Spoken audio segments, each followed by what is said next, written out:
All right, welcome to our Friday flex. This is, you see that? Oh, you got it. You see that? Sure. There we go. I command you to grow. This is your host Keith and Joseph, and we are trying to. I'm trying to see how we can get this going.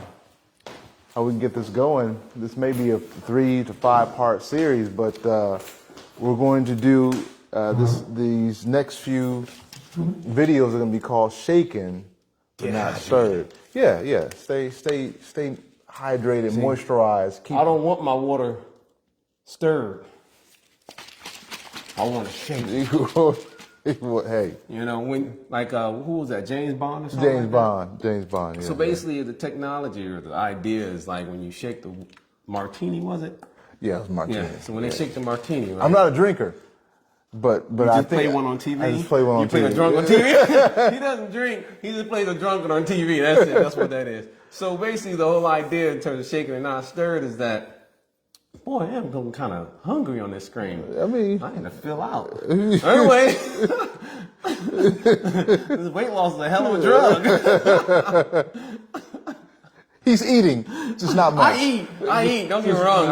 I eat. I throw down. Yeah. But anyway, I was going to point out that the idea of shaking and not stirred is with the martini, when you shake it up. Mm-hmm. That actually helps to, with the ice that's in that shaker, helps to dissolve a little bit of the ice to dilute the beverage, but it also creates bubbles. So then because it creates bubbles in that beverage, it has a slightly different texture compared to if you just stir it. You're not going to get the bubbles, and the ice is not going to get, shaken up to, properly dilute the beverage. So it's like heavy whipping cream that's been whipped compared to just heavy cream, that has not been whipped. You know how it fluffs up when you whip it up, whip it up, whip it. Or whip it real good? Yeah. So it has a different texture compared to just being condensed, like so. So, and who doesn't like a little bit of that Cool Whip from time to time, Yeah, Cool Whip. Cool. Yeah. So I was. Oh, this is actual lint. But one of the inspirations behind this topic was quite often, especially in today's society, we see so many situations that we potentially may be involved in where we may be shaken by an event. And sometimes we let that event, however significant or insignificant, stir us. It destroys our day, could destroy our week, destroy our month, destroy our year, or sometimes our life. And it makes you do things you don't want to do. Make you do wrong, yeah. And so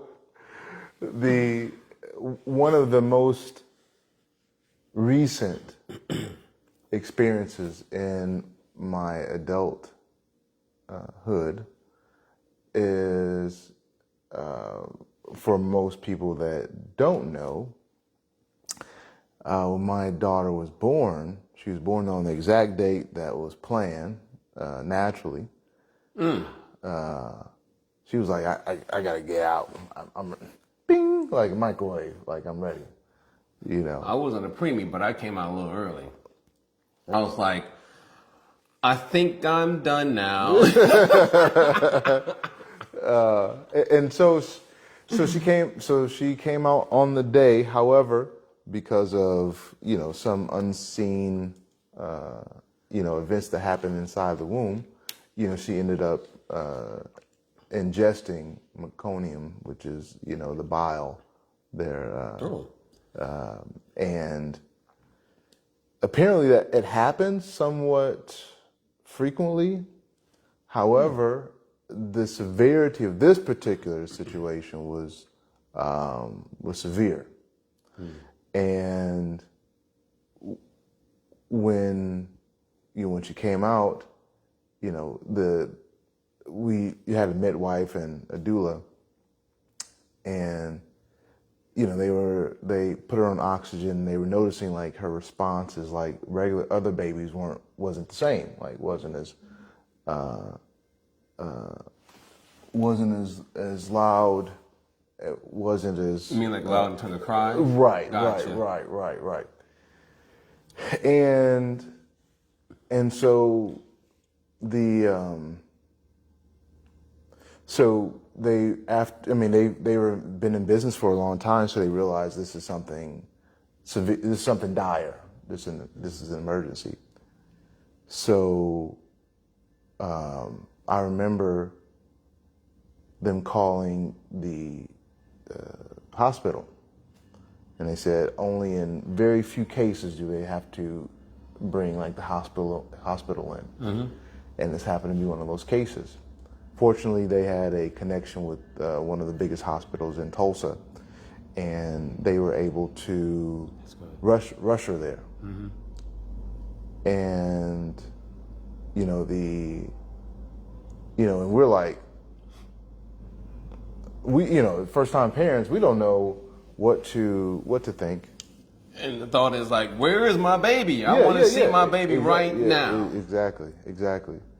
And it was a surreal experience because we recognized that we didn't have any power in the situation. Confirmed. We relied on the staff at the doula and the midwife, and then we had to rely on the hospital, St. Francis. And so when we get to the hospital, they don't let us see our daughter yet. And so we're in the room with my mom, Ebony. I believe her mom was there.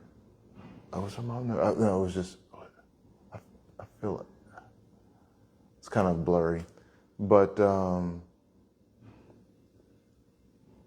mom was there. Yeah, her mom was there. And the doctor came in, the supervising doctor, or the floor doctor, I'm not sure what the proper word is. It's like, hey, so this is what's happening. This is a very bad case of an inhalation of meconium. And she said that, this is severe enough that children have died before. And as first-time parents, we're like, what? Like, this, but it's just poop, but at the same time, there's a lot of bacteria and a lot of other, dangerous particle. And if it gets into the lungs, that's a problem. In terms of like an inhale Into the lungs. Yeah. And I'll just briefly interject something in terms of a microbiological aspect. In stool, obviously we know there's lots of bacteria, but there's one bacteria we call E. coli. E. coli, a lot of people may not know, is that the reason why it's viewed as a bad bacterium is due to the fact that it creates an environment conducive not only for the good bacteria, but it creates an environment conducive for the bad bacteria. So he's diplomatic in that sense, in the sense that he works great with both the good and the bad. So you don't want some type of individual of that duplicitous nature or diplomatic nature to, when consumed or inhaled, to cause problems, especially in the lungs. Doesn't matter, even if it's an adult, it could be a bad situation as well. So just to give you guys a little bit of an idea in terms of like what he's saying, it's serious, very serious. Yeah, and they determined that the bile is actually in the lungs, and so the and I remember holding my wife's hand, and like the idea of potential loss, Scary. scary as hell. This is a water birth, was it? Water birth, yeah, not a water burger, water birth, So anyway, I didn't hear what he said, but we're gonna let it slide. and so as a parent in that situation, when you're faced with the chance, the prospect of potentially losing, the child, you are in a state. I mean, you can't help but be shaken. You can't help but to be levels of devastation and hopelessness, right? And my wife, there are always times where she really surprises me with her determination and her optimism. And she said, no, our daughter's not going to depart from this world prematurely. And I as a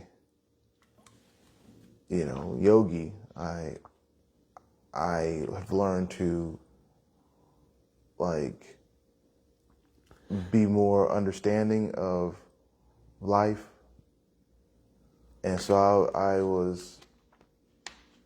I wasn't sure what was going to happen, but I was prepared, either way. But I was very optimistic, and my wife's optimism helped me, and being optimistic. And through the process, after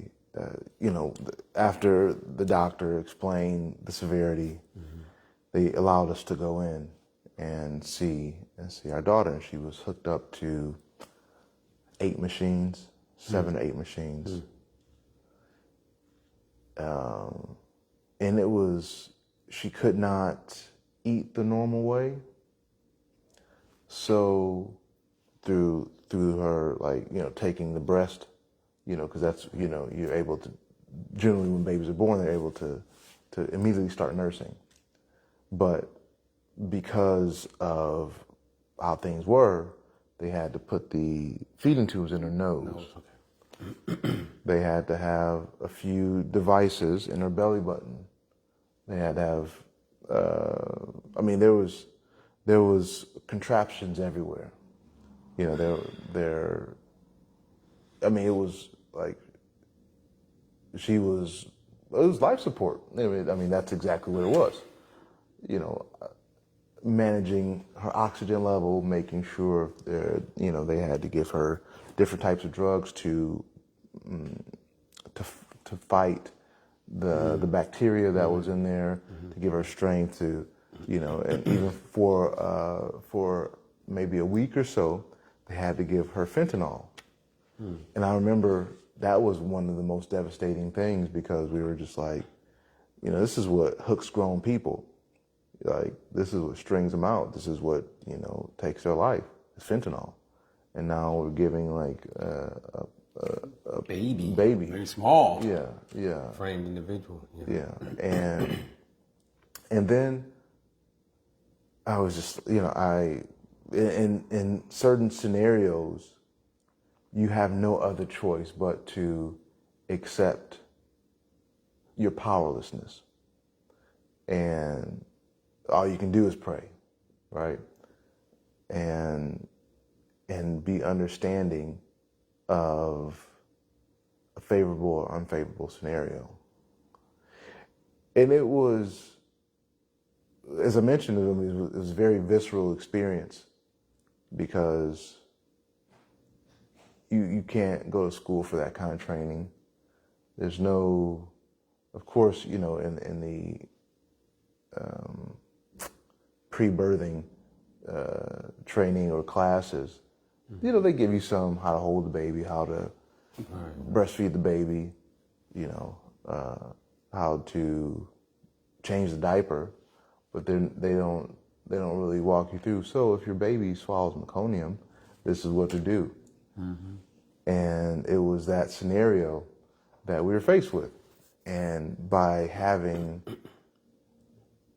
this experience or this unfavorable event happen, it was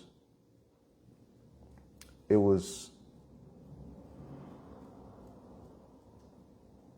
humbling experience, if I can say that.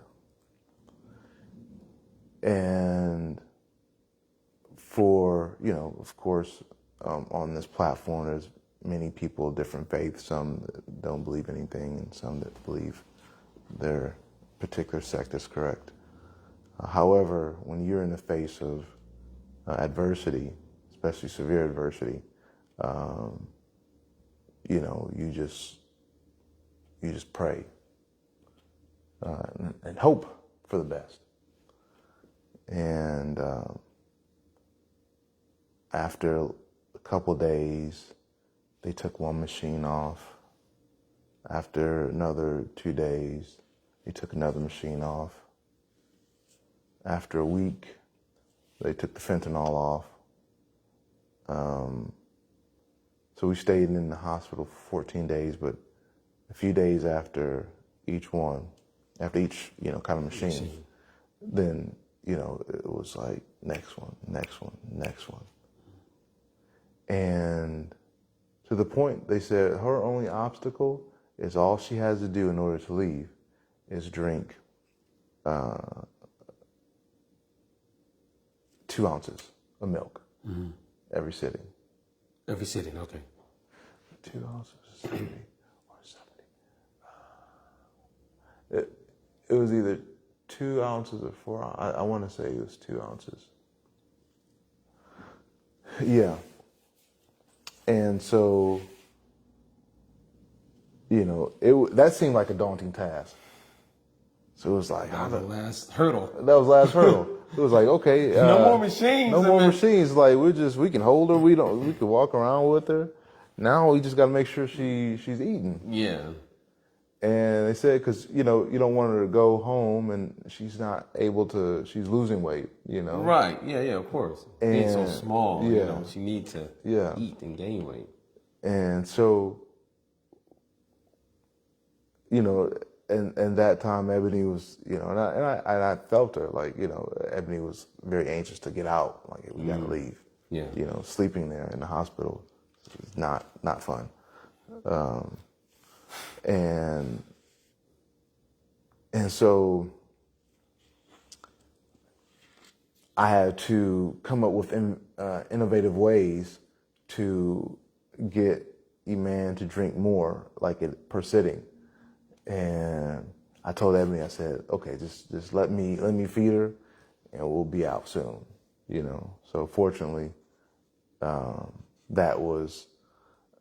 Ebony trusted me in that situation, so it was like, okay, so I was feeding, and then after a few days, they're like, okay, you all can go home now. And that was a wonderful experience because we were, this devastating ordeal, which only lasted for 2 weeks, which cost over almost $200,000 in medical bills, was done. We can go home. And that it was a relief. And I see after the fact that these experiences, that my daughter we had, but my daughter was the direct recipient of these experiences, created a ultra or super determined little child who does not stop for obstacles. Like, she doesn't even see obstacles. you know, like she is the definition of shaken but not stirred, you know, in the sense of, despite what she experienced, you know, less than a year ago, you couldn't even tell, like that she was in NICU or intensive care unit, and when you see like her level of persistence, I understand, like, oh, that's how you got out so quickly, because you weren't like, you're like, I'm done. This is for the birds. You know, I got things I need to do, and that's her personality. Is like, you can try to stop me, but good luck. You know, and so, and that, as parents of that kind of child, it can be frustrating sometimes when you want to go to sleep, but she's like, you know, she'll start trolling at nighttime, you know, but as parents in that situation, how do you reconcile the experience you just had with knowing that you could have lost your child? You know, for most people, it's devastating, and even for a while, for Ebony, it was an experience that, you know, and I imagine to some degree that now it still is like, you know, scary to think about, you know, but we are in a position now where we understand that we were never really in control, and our faith and our daughter's determination to get out of that precarious position was in line, and she happened to miraculously, within a short number of weeks, get out, because the doctors were thinking a month, like in the hospital. You know, so, and the doctor that gave us this devastating news about children potentially dying in that scenario, she was gone for 2 weeks, and by the time she came back, we were gone. You know, and so when we look at anything that happens in our life, especially those things which are devastating, our only power is how we respond to the situation, how we view the situation, because some things you can't prevent. They're just unpreventable. No matter what you do. No matter what you do, how prepared you are, how mindful, how thoughtful, what that same thing. Anyway, there's no way to prevent things from happening. Just quote Mike Tyson. What did he say? You gotta say what his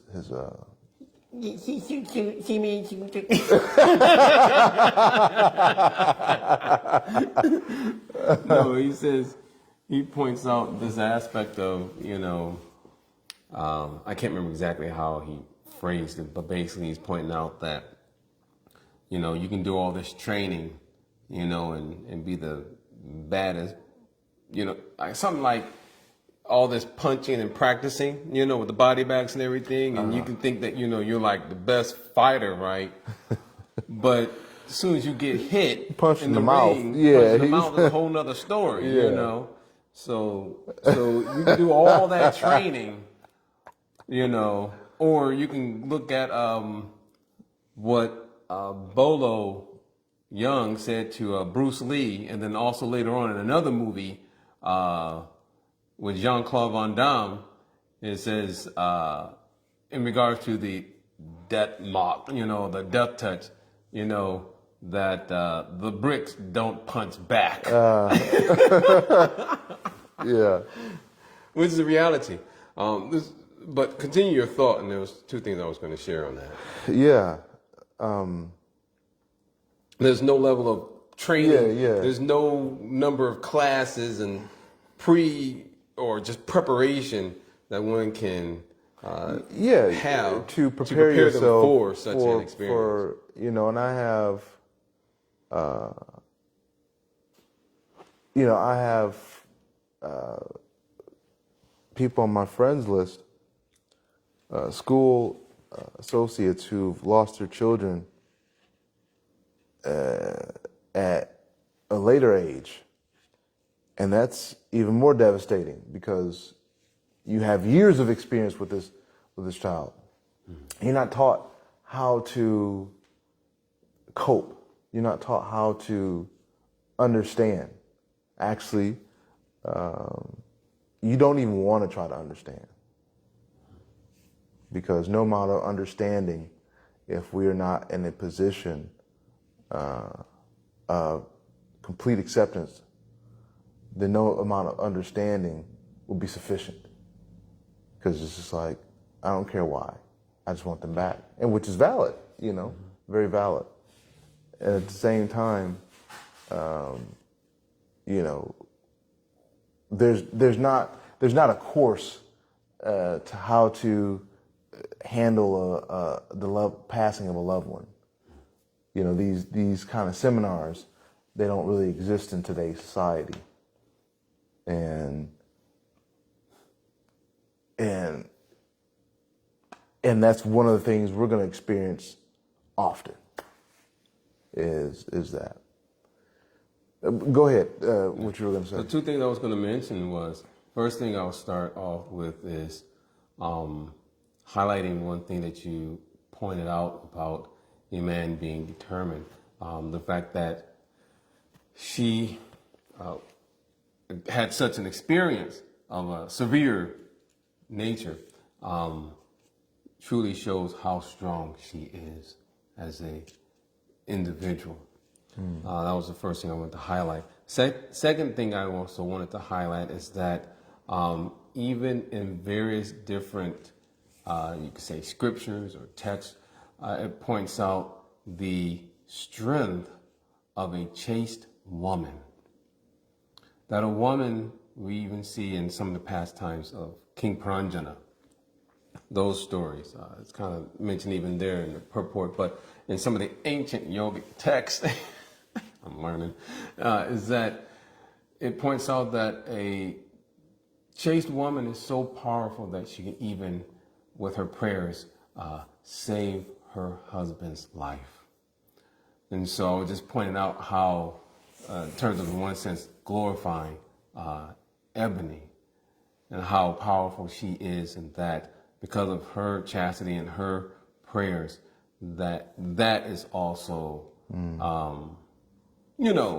another aspect to not miss, but to point out that, she's an amazing woman as well, to have such a prayer for her daughter, of course, family. And I guess I'll throw in a third one. Of course, there will always be situations that, without a doubt, will shake us. Even the potential of losing a loved one. Anything can happen. There could be a loss of any nature. For example, there could be a storm. You can have people who are farmers, right? And they do everything, because that's their livelihood. They do everything. They water, they plant the seed, the soil, cultivate the soil, plant the seeds, and water and feed, with fertilizers and so forth. And yet there is some storm that comes and it wipes out everything, and they don't make any money that year. So there are numerous scenarios. But one thing that comes to my mind is that although those situations may be shaking, sometimes, I'll put it this way, there are situations that we should allow to stir us. And when I say the word stir, I mean to move us. And to be more specific, not to move us in the wrong direction. Because you have some people who, when something comes up, they're easily persuaded, they're moved either by emotion or something to move in a certain direction. Just like some people may be moved or emotional shoppers. Right. They may just buy a car just out of just sheer emotion. But when we have certain experiences in life, we should see how, like, what is that lesson to be learned in that? And then how can I apply that message, that lesson to my life so that it leads me in the right direction? And so that's what I mean when I say stirred, is to be moved in a positive direction where we become even better individuals. Just like, for example, that one gentleman who came in, his wife does the Cajun crab boils and so forth. Yeah, Corey.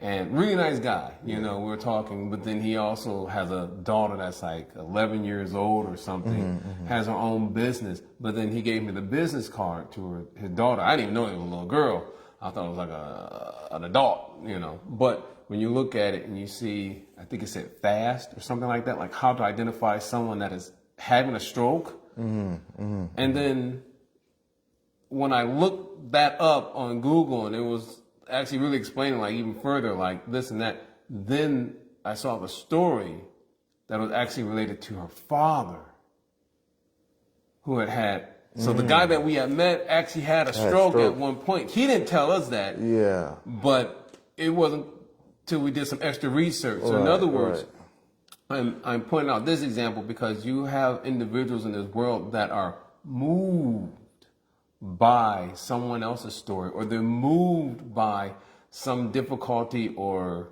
a severe case that their loved one is going through.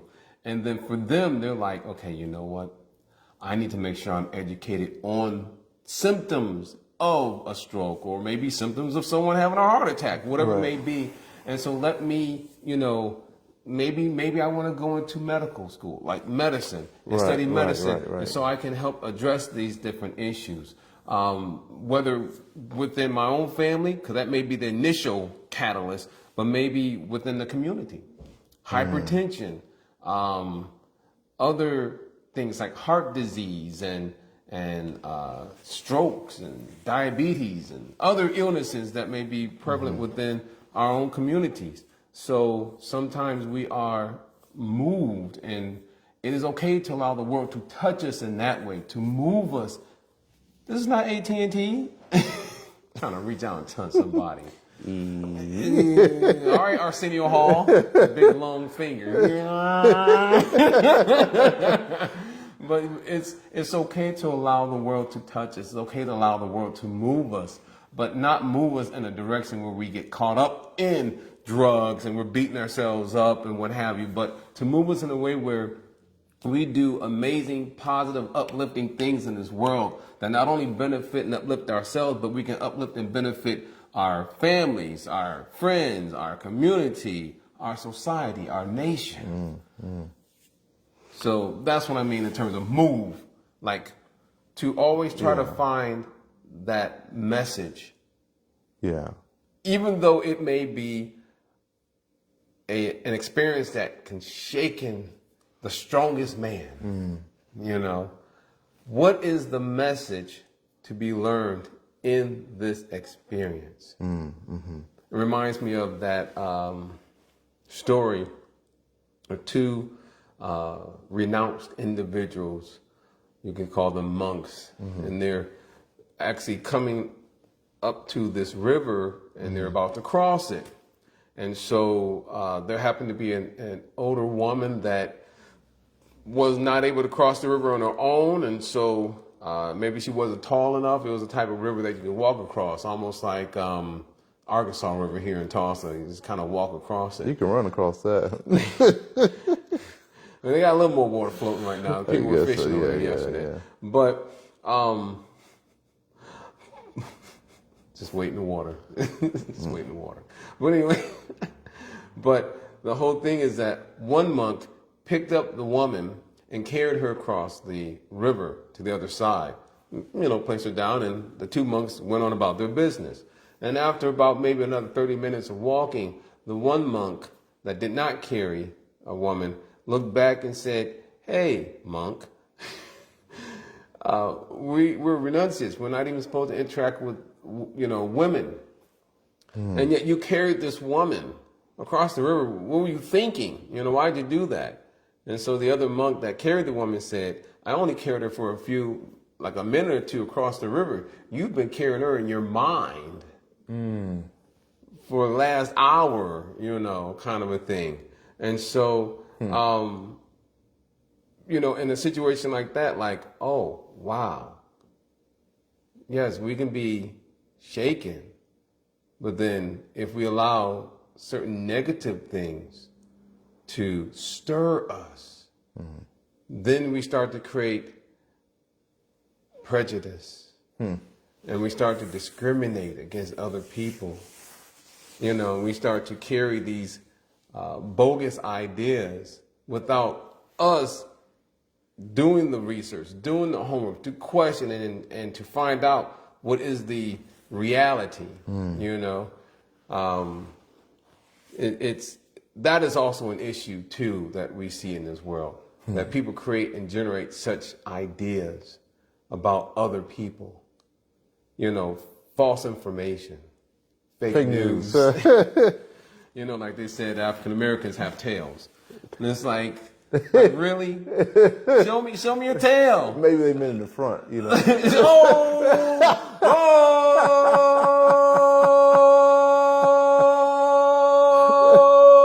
Oh, there it is, boys and girls. The late night show with Keith Ewing.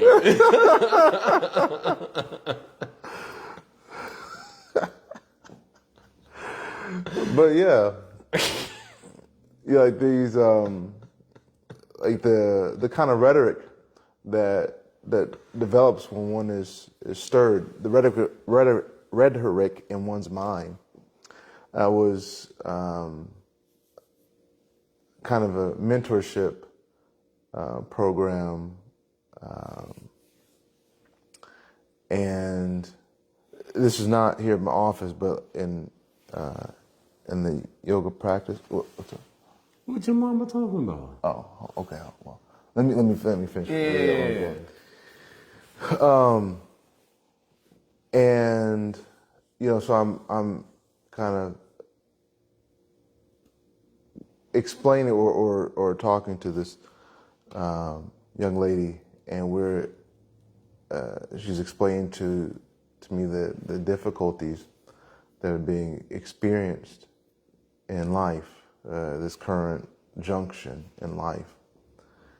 And, you know, I expressed to her that whenever we are in an environment where we force ourselves into an environment that is not conducive for us,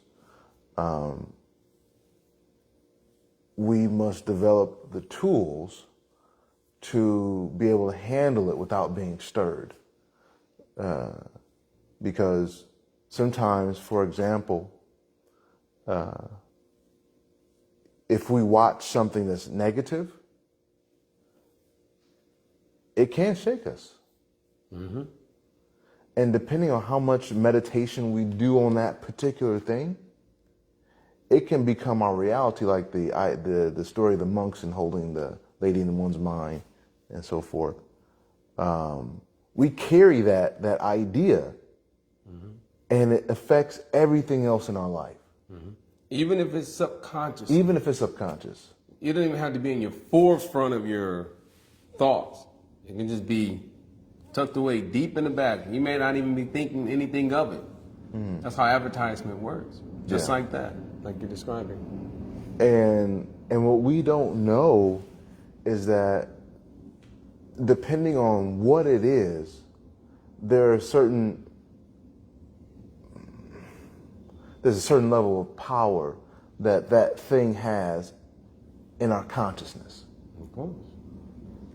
Or in our body.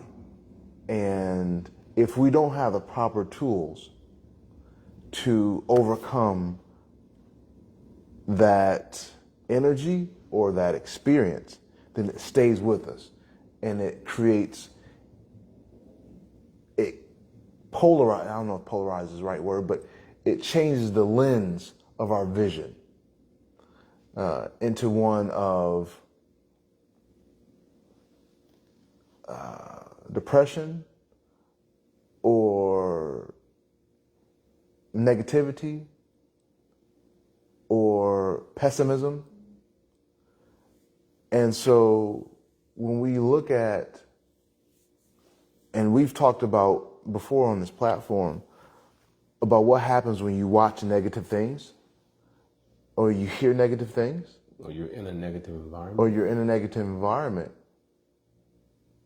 These things, even though you can't see them, they're not physical in the sense of you can reach out and touch it, but it leaves like it's residue on you. Or stench. Stench.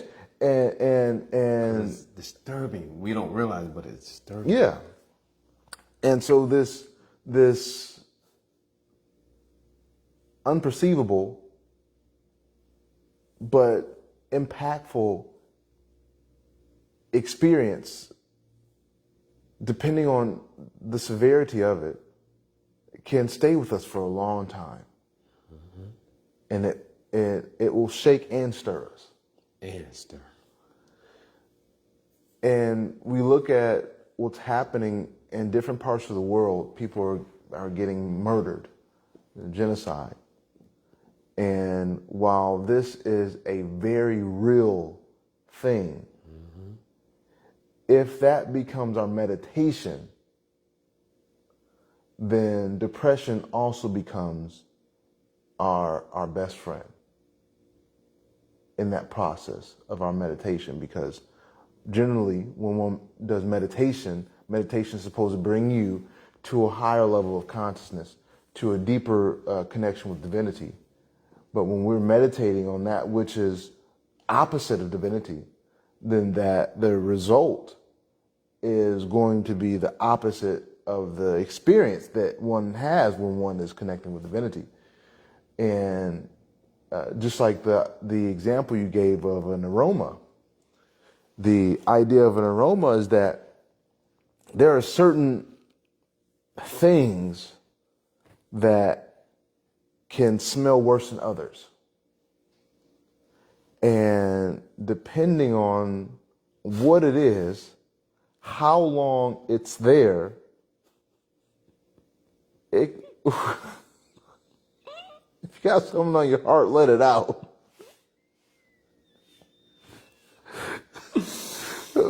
Dave Chappelle skit is not appropriate. In regards to a lightsaber.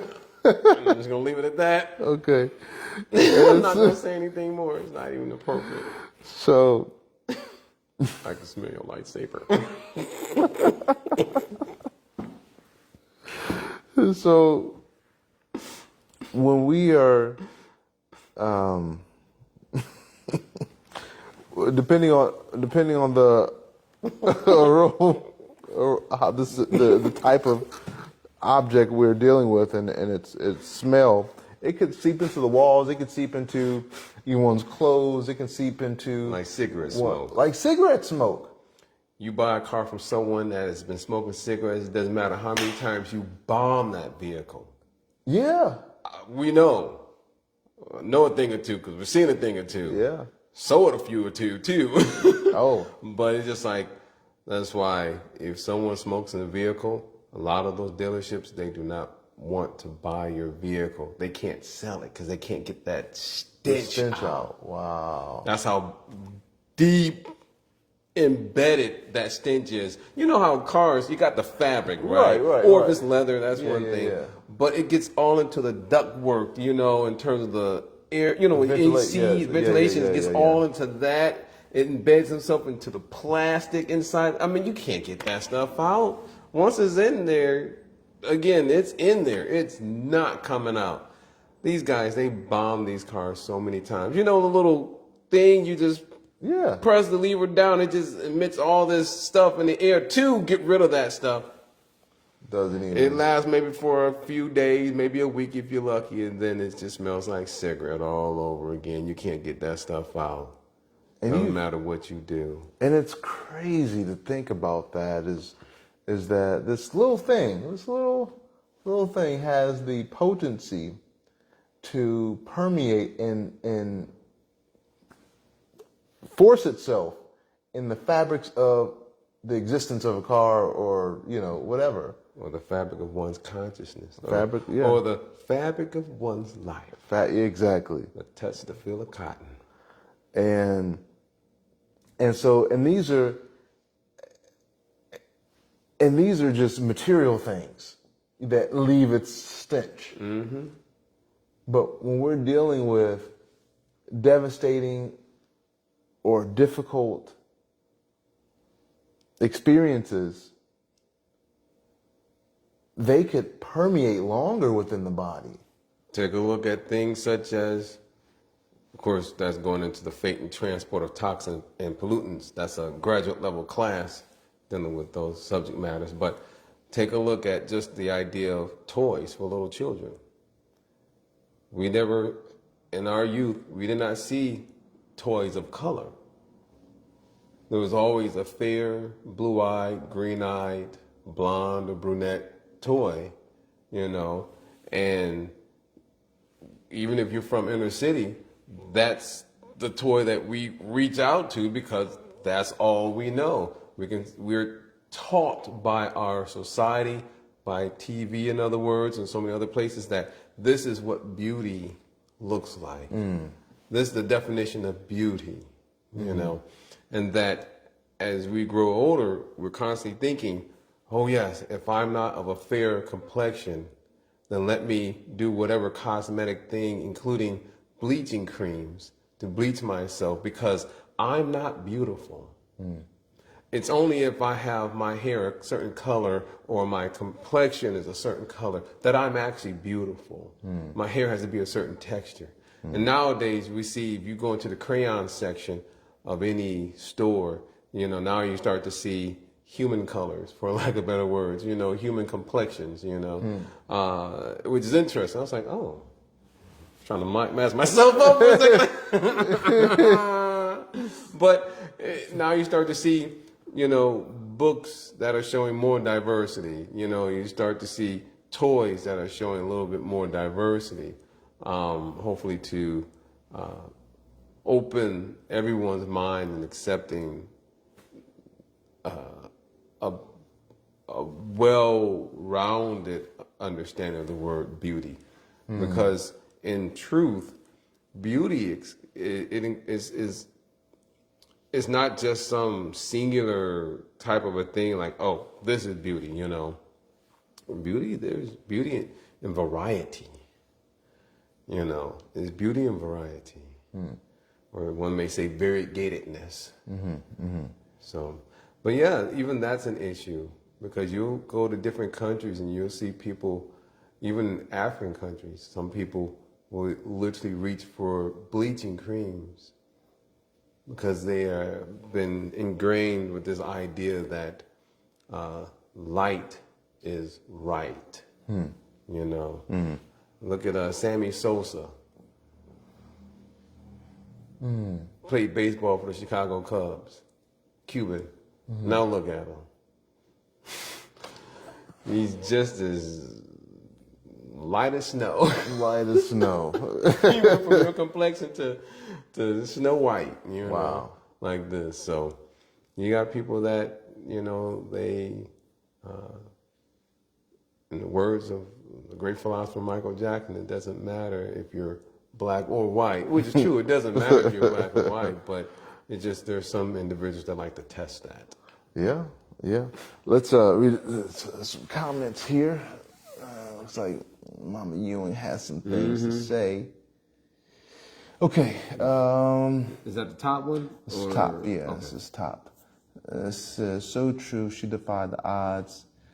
She's a true test and a lesson in unrelenting faith. Yeah. Because her name Iman means faith. Amrita means eternal.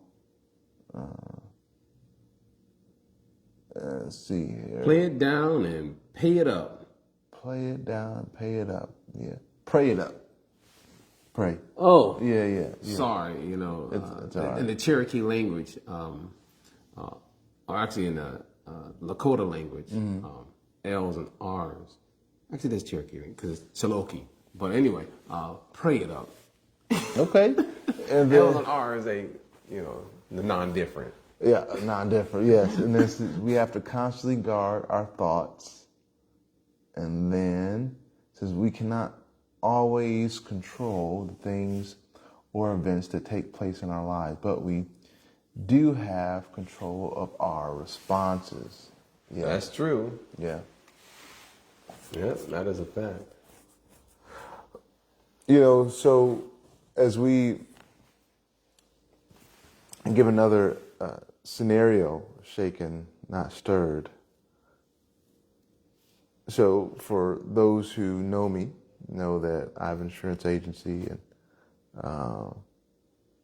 I, for years, was doing extremely well. Started with door knocking, that was successful. Then, different systems that I had in place allowed me to, at one point have, 5 or 6 staff. And once the pandemic happened, the effects of it took a few years.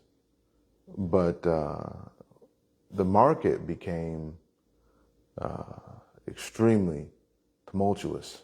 We're still dealing with the effects of the pandemic. Yeah, volatile. It doesn't make any sense. And as, so on one side, it's like the systems that I had in place are no longer working because the environment changed. Yeah, the environment changed. And, the pressure from upper management, like, hey, we need you to do this. You gotta sell that. This is where the money's at. If you don't sell it, you get less money from what you were gonna get because you didn't sell it, and so you'll get like a pay cut. So you become one of the top producers to we don't like your numbers. We gotta get these numbers up. They're not looking good. Confirmed. And that is a humbling situation because at one point, you are guaranteed, in one sense, X amount of money per month. And then all of a sudden it's like, you know what? It's like, it's that kind of experience. And for someone who has identified, we talked about identity, somebody who's identified as someone successful insurance agent, to get a rude awakening, like you're only as as your ability to weather the storm. And I thought, man, 10 years in, and I never would have imagined, this degree of difficulty, right? And of course, the difficulty, just comparatively, the difficulty I experienced with my daughter was not even close comparable, And at the same time, there are different levels of being shaken, and and so forth. Violently shaken or gently shaken. Yeah, and financially shaken, I was thinking about old girl, how old boy was like, "You're gonna be okay." And I'm just like, "Wow, is he really shaking?" Oh, that one. Yeah. It was like, wow. Oh yeah. Yeah. Toughen up. grow a pair, you know. But yeah, so I was noticing the things that did work and not working.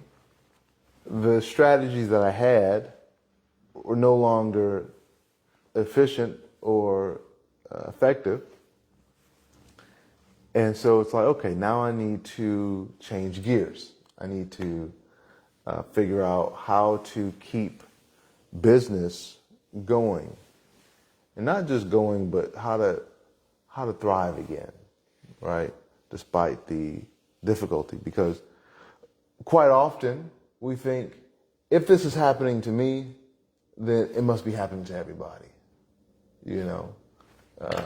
That's normal thought. And so therefore, the sky must be falling for everybody.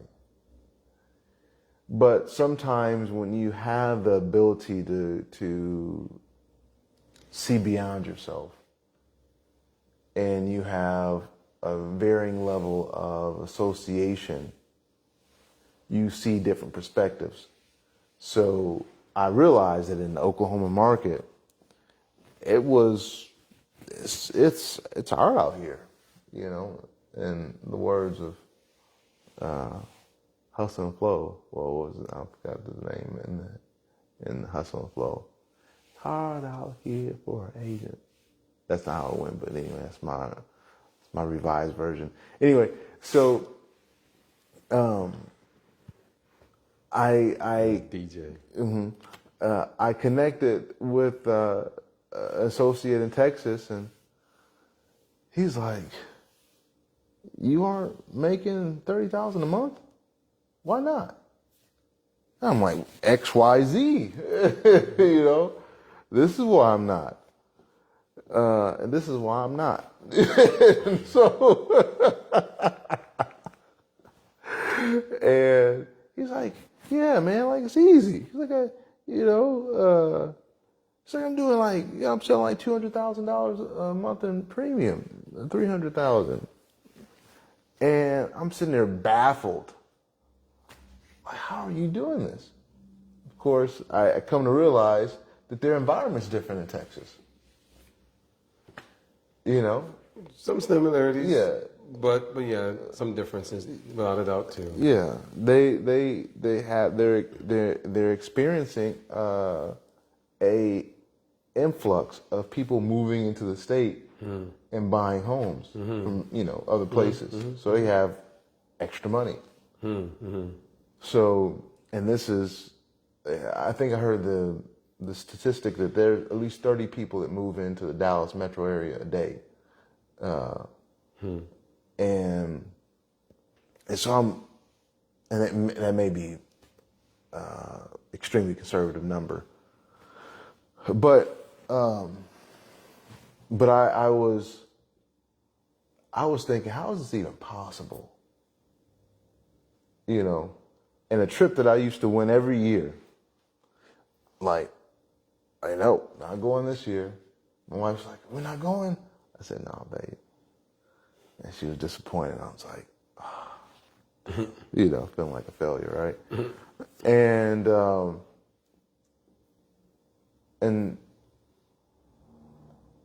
then I recognized that just because I'm experiencing something doesn't mean that it's being experienced everywhere. And that helped me determine, okay, you got to find out, you have to experiment with what may work. So I had some inclination towards a certain line of business, started investing in that line, and lo and behold, like the first month I tried it, I did better than I had in 1 month in my, days when I was really raking it in. And I understood that at that point, it's okay to experience difficulty, but it's how you respond to it. It's the fact that you don't let it stir you to the core. Oh, let it move you. Yeah. Let it move you in the right direction. Let it move you in the right direction. Yeah. But don't let it destroy you. Yeah, don't let it destroy you. Yeah. And part of me was like, man, if I did this years ago, man, I'd be in a better position. But sometimes you're supposed to experience things at in life, you're supposed to experience things at certain times to develop certain aspects or characteristics of yourself. And it's that strength, it's that ability that maturity, that ability to overcome and to endure, which allows us to develop some thickness of skin and callus of skin, and so that we can make some gains. We can make some gains. Right? So,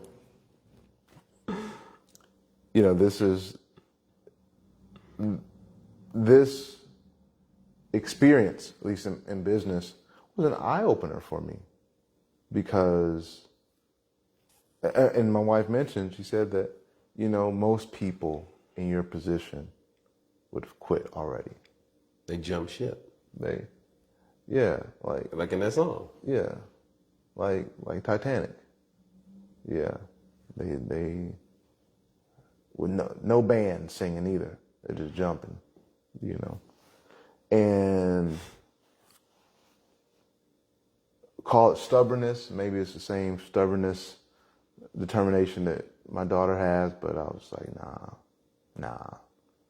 I have too much kind of depending on me to be in a situation where I'm like, I can't do it. And that position of responsibility,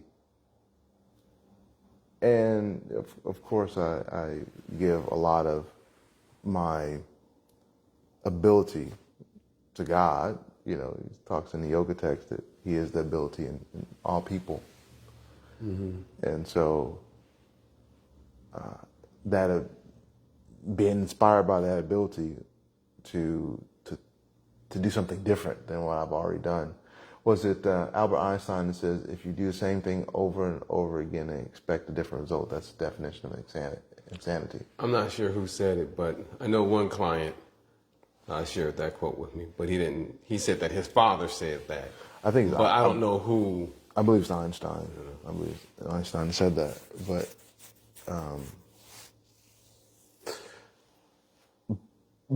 that's my realization in this experience in my business, is that you have to do something different. If something's not working like it was, you have to do something different. Yeah. Your mom made a statement. She says, "Cool is just a diamond in the rough." Now, I'm not going to jump on that on a geological tip, but just the word "cool" itself and being lackadaisical or having a lackadaisical approach, like you were pointing out, reminds me of the great philosopher James Ingram. Find 100 things. And he says, playing cool will not keep your love warm. You just blowing your chance. You know what I'm saying? So it's like, if you just playing it cool, you're missing out. You're blowing your chance. Mm-hmm. It's not going to keep your love warm. It's not going to keep the relationship going. It's going to ruin everything, Mm-hmm. So you better find 100 ways. Yeah, definitely. A couple more comments and then we'll wrap up, because hold on, there was did that one. Bring about awareness. Okay, go ahead and read that out loud. Shaking brings about awareness, and the state of being stirred should create the search for positive solutions. And then your mom says, if you always do what you have always done, you will always get what you have always got. Oh, yeah. Nothing. But I thought there was something else that your mother put up in Events there. and responses. Oh, yeah, we already got that. Well, It's all after that, though. yeah, that's it. Okay. Yeah. So that, any concluding thoughts before we wrap up? Okay. So we'll be back with part 2 of Shaken But Not Stirred. And, this is probably going to be, like I mentioned earlier in the beginning, maybe 3 to 4 part series, because in today's environment, we have, it's like everywhere we turn, we're shaken by something. So we learn not to be stirred, or stirred in a direction in which is detrimental. Okay. All right. Until next time, go ahead. Stay hydrated. Flex. Keep flexing. Yeah. Live responsibly. Hold yourself accountable. Mm-hmm. And yeah, that's it. Live responsibly. Don't be irresponsible. Be better. Do better. Till next time.